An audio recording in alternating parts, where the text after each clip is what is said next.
श्री शिवाय नमस्ते मैम।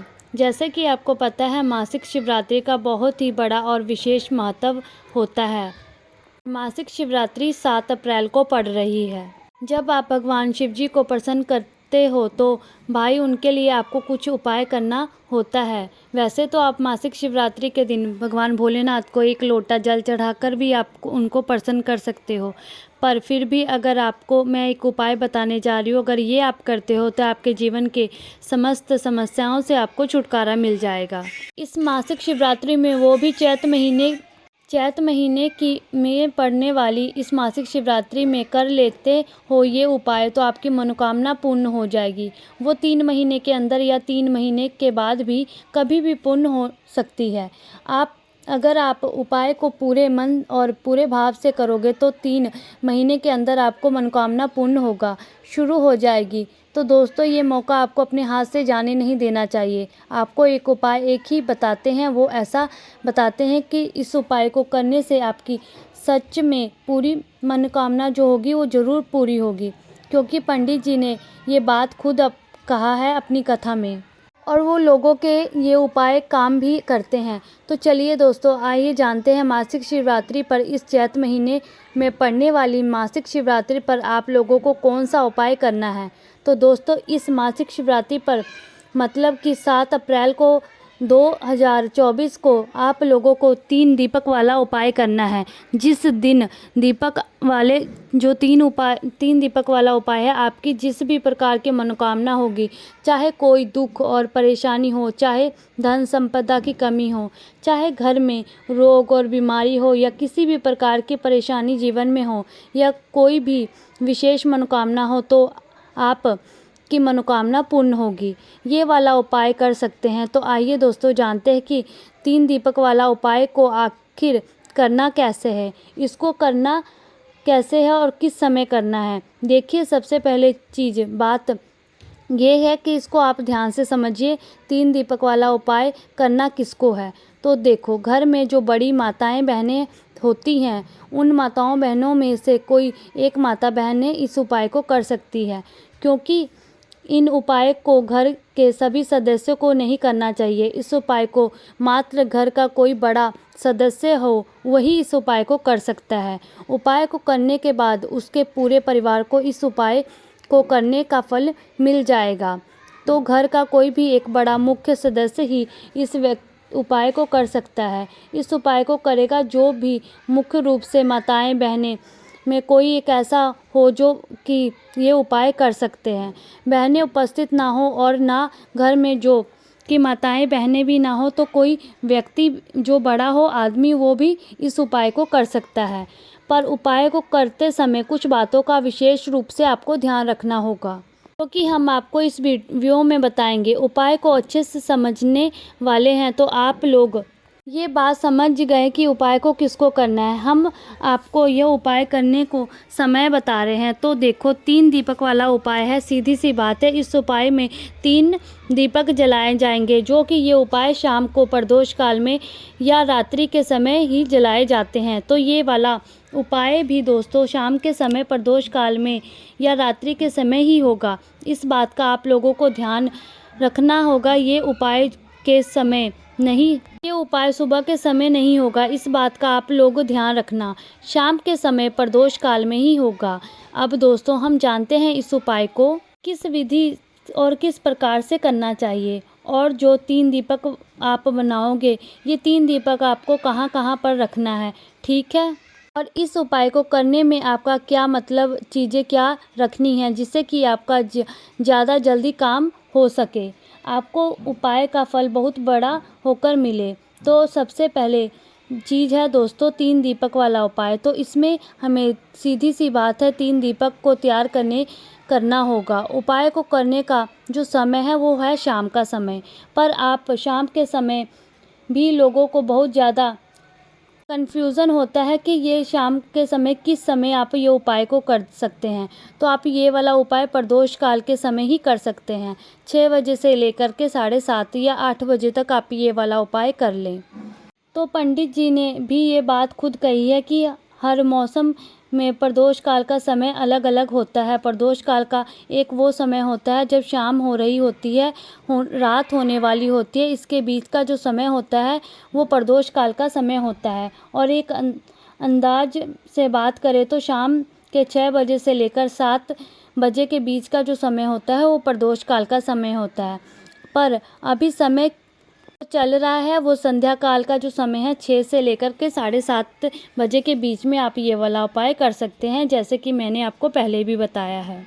ये बात आप लोगों को समझ गई होगी। अब भी आप उपाय करने के लिए मतलब अब तैयार हो जाइए। आधे 1 घंटे पहले आप उपाय को करने की तैयारी कर ले, क्योंकि थोड़ा पहले उपाय करने की तैयारी कर लेंगे तो आप बहुत आसानी से उपाय कर लेंगे। आपको क्या करना है, 3 दीपक वाला उपाय है तो सीधी सी बात है, आपको यहाँ पर हम बने हुए 3 दीपक चाहिए। 3 दीपक में किस चीज़ के बनाओगे, आटे के बनाओगे या मिट्टी के? देखो तो ये उपाय को, जिस उपाय को जो भी व्यक्ति है उसको करता है तो उसका फल उसको ज़रूर मिलता है। मासिक शिवरात्रि हर महीने में आती है और हर मासिक शिवरात्रि का एक बड़ा महत्व होता है। और आप जब चैत्र महीने का मासिक शिवरात्रि या कोई और शिवरात्रि आती है तो उस दिन आपको एक ऐसा उपाय करना चाहिए जिससे आपको आपके जीवन में जितनी भी संकट है उससे आपको छुटकारा मिल जाए। तो क्या करना है, आपको 3 दीपक तैयार कर लेने हैं। जो दीपक होंगे वो आटे के दीपक मिट्टी के क्यों नहीं होंगे, क्योंकि दोस्तों अगर हम मिट्टी के भी बोलते हैं तो पंडित जी भी वैसे ही मिट्टी के नहीं बोला है, पर मिट्टी के बोलेंगे तो भी सभी लोगों के पास इस वक्त मिट्टी के दीपक उपस्थित नहीं होंगे। इसलिए आप आटे के दीपक ही तैयार कर ले। इस समय नए दीपक मिलना बहुत मुश्किल है, तो इसलिए दोस्तों आप आटे के दीपक तैयार कर लें। अब जो आटे के दीपक का प्रयोग करेंगे आपको अपने घर में ही बना लोगे। आपको थोड़ा सा आटा रख करके थाली में उसमें थोड़ा सा पानी मिला करके आपको शुद्धता के साथ ये आटे का दीपक तैयार कर लेना है। और आटे का जो दीपक है आपका ना बड़े साइज का हो ना छोटे साइज का हो, मीडियम से साइज का आपको तैयार कर लेना है 3 दीपक।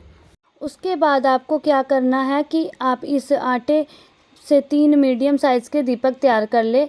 उससे पूरे दीपक आप लोग बना लें, मतलब इतना 3 भागों में बना ले कि वो आराम से वो दीपक 3 तैयार हो जाएंगे। और छोटे ही साइज़ के आप दीपक बना लेना। जैसे ही 3 दीपक तैयार हो उसके बाद इन तीनों दीपकों के अंदर जो बाती रखनी होगी वो सबसे महत्वपूर्ण चीज़ है। गोल बत्ती रखी जाएगी। भगवान शिव जी को के कार्यों में और भगवान शिव जी के उपायों में हमेशा गोल बाती का प्रयोग किया जाता है। इस बात का ध्यान रखना। तो अपने हाथों से बनी हुई अपने घर में जो रुई होती है उसी से आप गोल बाती तैयार कर ले। इन दीपकों के अंदर आपको वो रख देना है। और जो भी आप लोग विशेष रूप से ध्यान रखना कि आप लोगों को समझ आ गई होगी कि आपको किस तरीके से बाती तैयार कर लेनी है और दीपक तैयार कर लेनी है। वैसे तो बाज़ार से भी मिल जाती है, पर अगर आप अपने हाथ से तैयार करते हैं तो इससे भगवान शिव जी बहुत प्रसन्न हो जाते हैं। दीपक के अंदर आपको ये गोल बाती डाल देना है। वो दीपक कुछ समय तक जल सके, ये ना हो कि वो आप उसमें थोड़ा सा ही घी डालें और वो थोड़े समय तक जल सके। आप इतना डालिएगा कि काफ़ी लंबे समय तक वो थोड़ा जल सके। और उसमें आपने घी डालना है शुद्ध।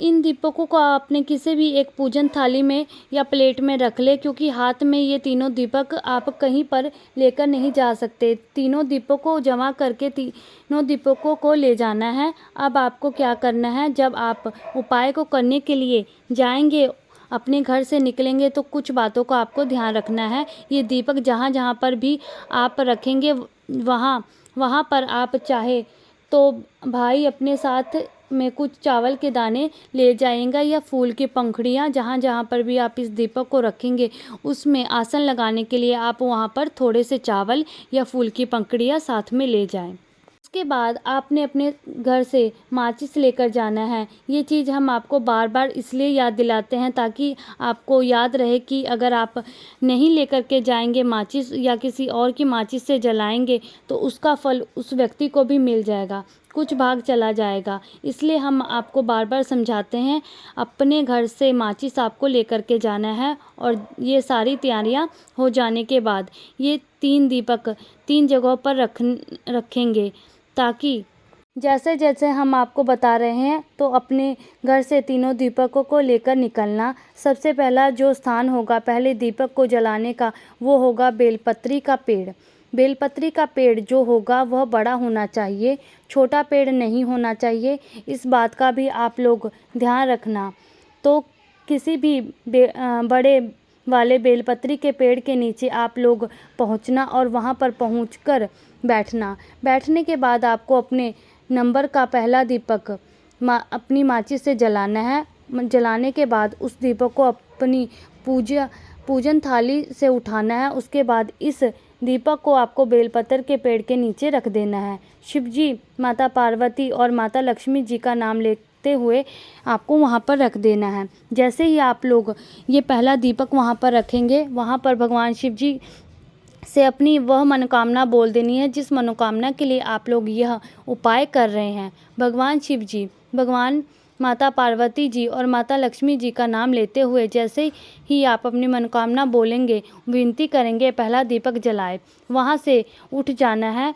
भगवान को धूप देकर से उठ जाना है। अब तो आपको जो दूसरे नंबर का दीपक है इसे लेकर के आपको आपके शिव मंदिर में पहुंच जाना है। दूसरे नंबर के दीपक को शिव मंदिर में लेकर पहुंचना है। भगवान शिव जी के दर्शन करना है और शिवलिंग के पास में बैठ जाना है।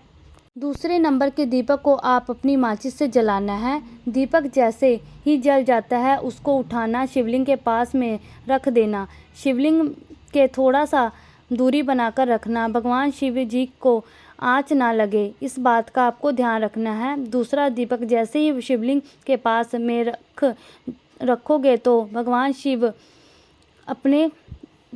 को अपनी मनोकामना बोल देनी है। बदल के नहीं बोलना है। जो मनोकामना पहले बेलपत्र के पेड़ के नीचे आपने बोली वही मनोकामना आपको भगवान शिव जी के यहाँ पर भी बोल देनी है। जैसे ही मन में बोल दिया, वह बोलने की ज़रूरत नहीं है, मन ही मन में कर देना है। लोगों को ये दूसरा दीपक रख देना है। फिर उसके बाद आपको जो तीसरा नंबर का जो दीपक है भगवान से प्रार्थना करके उनकी विनती करके उनको धो करके वहाँ से उठ जाना है और इस तीसरे नंबर के दीपक को जलाने के बाद पहुँच जाना है आंवले के पेड़ के नीचे। तीसरे नंबर के दीपक को आपको आंवले के पेड़ के नीचे जला देना है। वहाँ पर भी आपको अपनी मनोकामना बोल देनी है और वहाँ पर आंवले के पेड़ के नीचे आपको हाथ जोड़ करके नमस्कार करके ये प्रार्थना करनी है कि उनकी जो भी मनोकामना है आपकी वो जल्द ही पूर्ण हो जाए। और जो व्यक्ति भी ये मासिक शिवरात्रि के दिन ये वाला उपाय करता है तो उसकी जीवन की जितनी परेशानी है वो तो ख़त्म होती ही है, साथ में उसकी जो मनोकामना होती है वो भी पूर्ण होती है।